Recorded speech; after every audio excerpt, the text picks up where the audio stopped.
చాలా సింపుల్ గా క్విక్ గా చేసుకునే నవరాత్రుల్లో అమ్మవారికి ప్రసాదంగా సమర్పించే నువ్వులన్నం రెడీ అయిపోయింది. చాలా కమ్మగా ఉంటుంది.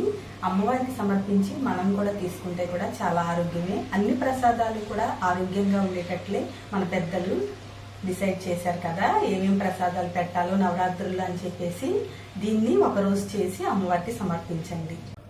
ఈ నువ్వులన్నంని నేను ఒక గ్లాస్ రైస్తో ప్రిపేర్ చేస్తున్నాను. ముందుగా రైస్ తీసుకుని 2-3 సార్లు శుభ్రంగా కడుక్కుని 1-2 గ్లాసులు వాటర్ వేసుకుని అరగంట నానిన తర్వాత కుక్కర్ లిడ్ క్లోజ్ చేసి 3 విజిల్ రాణిస్తే సరిపోతుంది.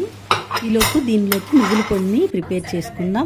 బాండి పెట్టుకుని హీట్ అయిన తర్వాత 2 టేబుల్ స్పూన్లు పల్లీలు తీసుకుని ఫ్రై చేసుకోవాలి. వీటితో పాటు 1 టీ స్పూన్ శనగపప్పు, 1 టీ స్పూన్ మినపప్పు కూడా వేసుకోవాలి.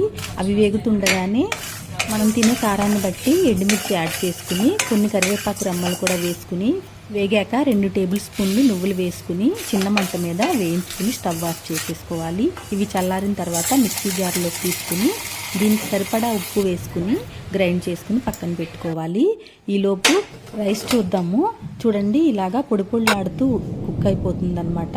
దీన్ని కాస్త చల్లారనిద్దాం. చూడండి, మనం గ్రైండ్ చేసుకున్న పౌడర్ మరీ మెత్తగా కాకుండా లైట్గా కోర్స్గా ఉంటేనే బాగుంటుంది.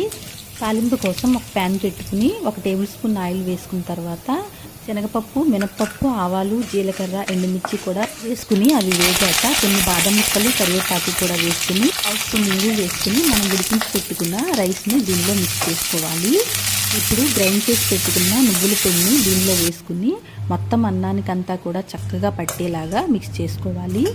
ఒకవేళ ఉప్పు సరిపోకపోతే కాస్త ఉప్పు వేసుకుని అడ్జస్ట్ చేసుకోవచ్చు. అంతే, కమ్మనైన నువ్వుల పొడి అన్నం రెడీ అయిపోయింది. Thanks for watching.